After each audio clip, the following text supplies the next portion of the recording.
नमस्कार दोस्तों, मेरा नाम है मनोज। देखिए, हम इसमें देखने वाले हैं चैप्टर नंबर 4 पॉलिटी में कक्षा 6 की जो एनसीईआरटी है उसमें, जिसका नाम है लोकतांत्रिक सरकार के मुख्य तत्व। तो देखिए, हम कैसे डिसाइड करते हैं कि सरकार लोकतांत्रिक है या फिर अलोकतांत्रिक है ना।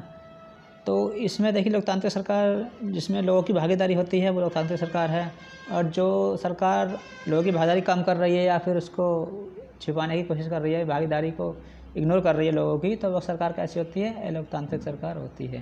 तो देखिए, इसमें क्या होता है, भागीदारी क्या चीज़ होती है। देखिए, भारत में हर 5 साल में चुनाव होते हैं, और जो सरकार चुनाव है ना, सरकार क्या करती है, चुनाव जीतती है, और है ना, लोगों के प्रतिनिधि जाते हैं चुनाव जीतकर, और वो अपनी वोट की है ना, लोगों के प्रतिनिधित्व के माध्यम से सरकार चुनते हैं, और हर 5 साल बाद ये प्रक्रिया दोहराई जाती है।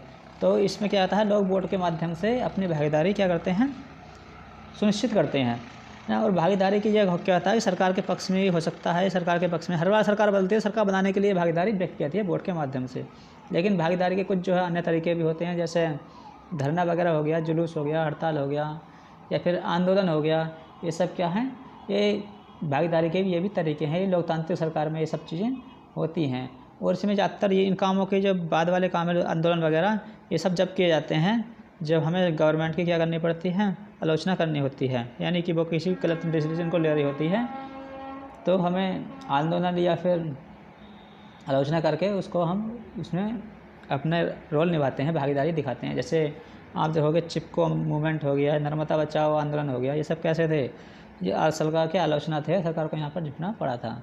अब देखिए, विवादों का जो समाधान होता है, देखिए विवाद कब उभरते हैं, तो देखिए विवाद जब उभरते हैं जब क्या होता है कि कई सांस्कृतिक, धर्म और आर्थिक पृष्ठभूमि की वजह से एक दूसरे के जो लोग हैं वहाँ पर, यानी एक ही जगह पर कई विविधताओं के लोग आ गए, उनका आपस में क्या हो गया, सामंजस्य नहीं बैठे, तालमेल नहीं बैठ रहा, तो इस पर कुछ भेदभाव पैदा होते हैं जिससे विवाद होता है। जैसे कि आपने देखा होगा, धार्मिक जुलूस का भेदभाव है ना। हिंदू मुस्लिमों में काफ़ी ये चीज़ें इंडिया में आपको देखे होंगे, तो गली मोहल्ले में, गाँव में आपको देखने को मिल जाती है। या फिर क्या होता है, जल विवाद में आपको देखने को मिलेगा। भारत में ही आप देख लो, तमिलनाडु और आंध्र प्रदेश के बीच में जल विवाद चल रहा है। तो ये सब चीज़ें क्या होता है, विवाद, इनका समाधान भी देखिए क्या कैसे करते हैं। तो इनके लिए एक पूरी न्यायपालिका है जो इसके समाधान के लिए कार्य करती है।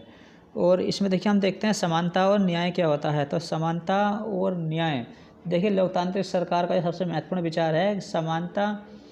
भारत के संविधान में समानता का अधिकार है, और ये एक मौलिक अधिकार है। इसमें इसकी सुरक्षा कौन करता है, स्वयं संविधान करता है मौलिक अधिकारों की सुरक्षा।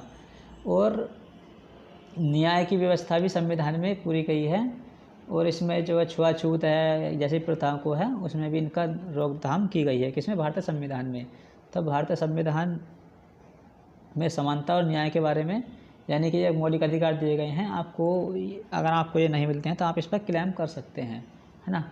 वो बात आ कि एक विशेष परिस्थिति में ये इनको इग्नोर किया जा सकता है। तो सरकार देखिए, जितने विवादों का समाधान होता है उनको क्या करती है, संवैधानिक तौर पर क्या करती है, कानून बनाती है जितने, और उनको है ना संवैधानिक तौर पर कानून बनाती है, उनको समाधान करने की कोशिश करती है। Thank you for watching.